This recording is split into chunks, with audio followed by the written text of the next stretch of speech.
So if you saw my last video, I showed you how to make a Lego butterfly knife. And in this video, I'm going to show you how to customize it.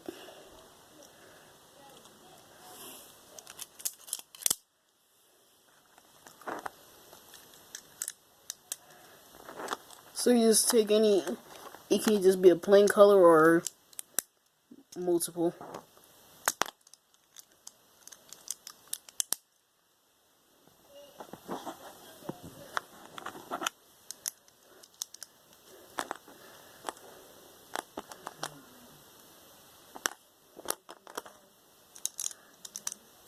So I usually like to use many different colors, but just making it simple.